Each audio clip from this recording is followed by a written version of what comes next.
everyone, welcome back to video 4, Ryan Lelf's fundraising course. Today we're going to get into 3 specific tips as I give you some examples of how I used Facebook as a primary vehicle for getting the word out, how I had multiple options for people to be able to give and donate, and how breaking things down for people can be very critical and important for more people to actually take action and give.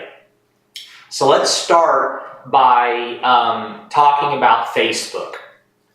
All I can do is share with you how I went about it. I always tell people I share to share. This is not me sharing to convince. Facebook is an extremely powerful tool. I personally chose to be public with my journey, but I completely understand if some of you are more apprehensive or just choose not to. So you may not be able to benefit in the area of fundraising in the same regards that I was if you choose not to be public at all or as public. But some of you may be willing to, or at least may be willing to on some level, and I believe Facebook can be a very powerful tool. I probably pushed the limits a little bit at times by tagging people on Facebook to ensure that they saw the request. I tried to balance that by not abusing it, but I wanted to get the word out. I felt like I needed to save my life, and all I could do was work hard to ensure that a lot of people heard about my story and my journey. I also spent a lot of time on Facebook because when you like and comment your friend's post, when you interact with people on private message, the way Facebook works, on my limited understanding, is then it causes what you share and what you post to be at the top of your friend's news feed.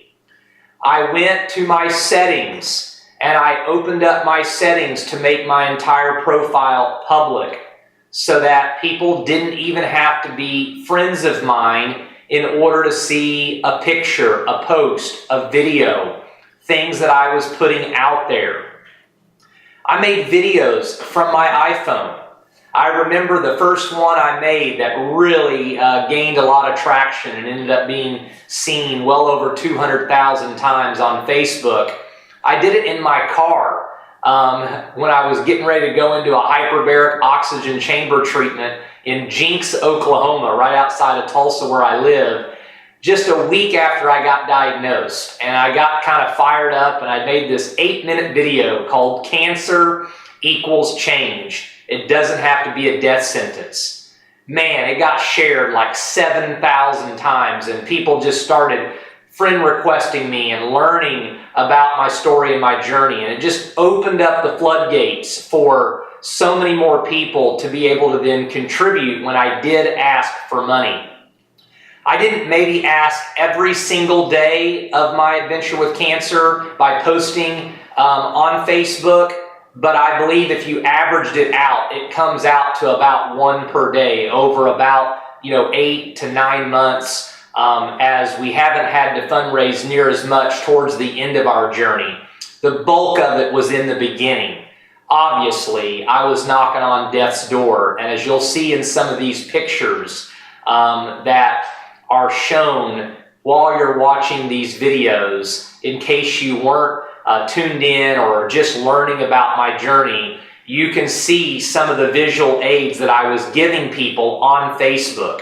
They were seeing the good, the bad, the ugly.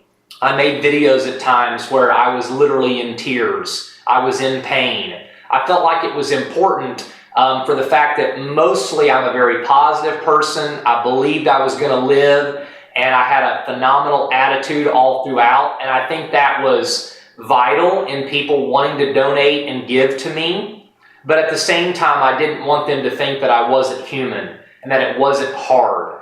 And that's part of them seeing the emotional side of it, because again, people make decisions emotionally and then they back up that decision logically, and that truly holds true when we're choosing to donate to people or causes or charities or whatever it may be. So you want to use Facebook to your advantage. So you may want to consider your settings. You may consider having your post be public. You may want to consider reaching out more. You may want to consider liking and commenting so that your friends are seeing your post more often. You may want to use the tag feature occasionally. You don't want to be annoying, or you don't want to bombard people by any stretch. And then you want to be careful about how you use private message. You can't just send the same private message to more than like 7, 8, 9, 10 people, especially if you're copying and pasting. Otherwise, Facebook will mark it as spam. So you can't just spam people. Try to make it personal. And in another video, I'm going to talk about when I kind of used copy and paste so that I didn't literally have to write everything out every single time. But then how did I still keep it personal at the same time? My point is, I didn't have other social media accounts. I'm just kind of a guy that's really tried to learn how to use Facebook, kind of master it. And so I don't have Instagram and Twitter and other things. But if you do, by all means, feel free to use them. It's kind of like a megaphone to the world. It's kind of like a megaphone to all your friends. You've just got to get the word out there. They've got to know about your needs, okay? So utilize Facebook to your advantage. And now that we have Facebook Live, and I'm sure by the time some of you see these videos, there will be another new feature. Just continue to learn and evolve. Figure out what vehicle and what system, like within Facebook, for an example, will get your message out and get the word out to everyone you're connected with in the best, most economical and efficient way possible. And then use it a lot, all right? Okay, second tip, have multiple options. I personally used GoFundMe. I've later learned that there are some other crowdfunding sites where you may be able to keep more of the money, as GoFundMe takes a small percentage. But I'm super grateful. They were easy to use. They had their own app. I do highly recommend them. And I was okay with the fact that they took a percentage. I also had PayPal in place, because some people would say, Ryan, I know GoFundMe is going to take a small percentage. Do you have PayPal? I'd rather you get 100%. I had that in place. Then I remember someone saying, can I just send you money through Facebook? I didn't even know what that was. I took the time to figure out how to set that up, because a few people along the way would say, hey, can I just send the money through Facebook? And after that, I got asked one time. Everyone who asked me after that, I would just say, yeah, no problem. I had it set up. It was tied to my bank account. I wanted to make it easy. I wanted to have plenty of options. I even had someone say, do you have the Venmo app? I think it's Venmo. It was a way for you to send money back and forth through an app on a smartphone with no fees. So I took the time to learn that. I got that set up. We had a mailbox address that wasn't tied to our actual home, where people could just mail checks. You want to talk to your accountant. You want to talk to people that are going to help you with all of these, and make sure you have all your financial ducks in a row. I'm not here to give you any advice. I'm just letting you know that I talked to my accountant. My wife and I made sure we followed his instructions for receiving these donations and gifts. We kept records meticulously of what he asked us to do. And I would just encourage you to get advice based on that. If you find a way for people to be able to donate where they can get a tax deduction, that could be also another option where it could be a win-win. You'll need, again, to talk to a financial person, your accountant, and do some exploring on seeing if that would be an option. But I would encourage you, this again is where the work is involved. Have multiple options. You want to be able to say yes. People would say, could we just swing by your house and drop by cash?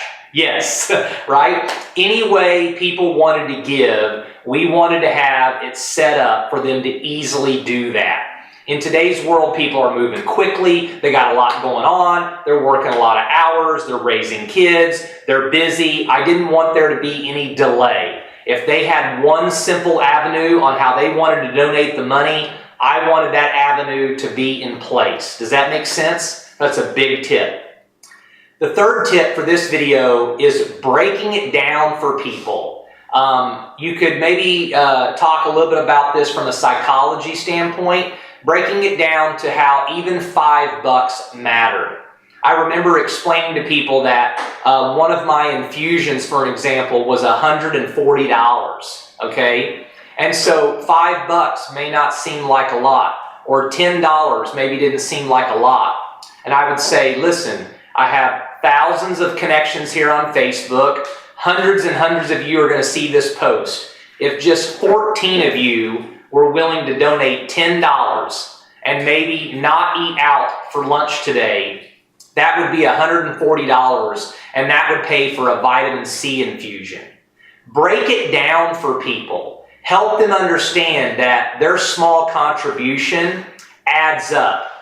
There's an old saying, many hands make light work.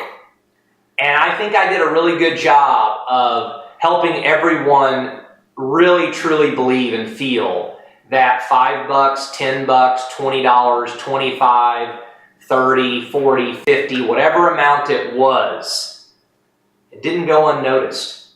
It did help. It did make a difference.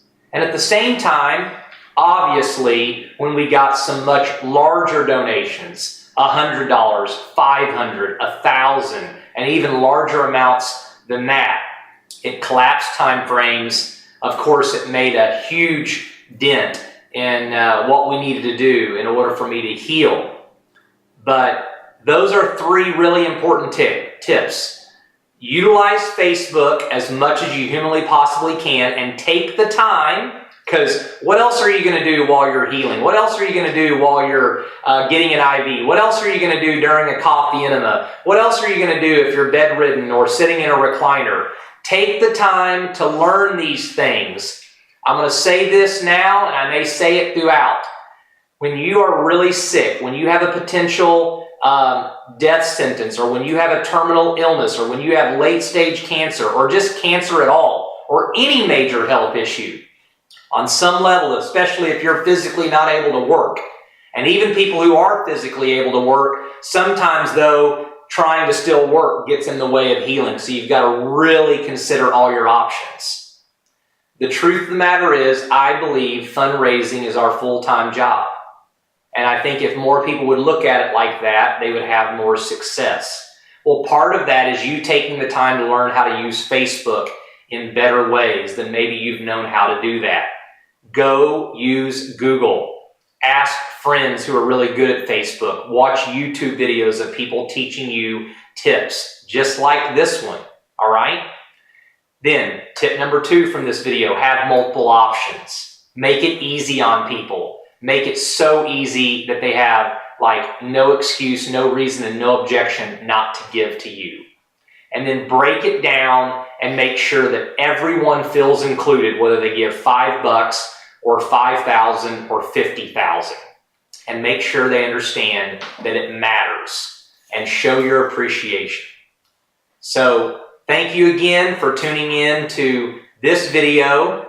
And we really look forward to you applying these tips, applying these principles, and we'd love to hear some of the success that you're finding with fundraising after gaining some of the insight that I'm sharing here with you. So we'll see you on the next video. Thanks, everyone. 14 minutes.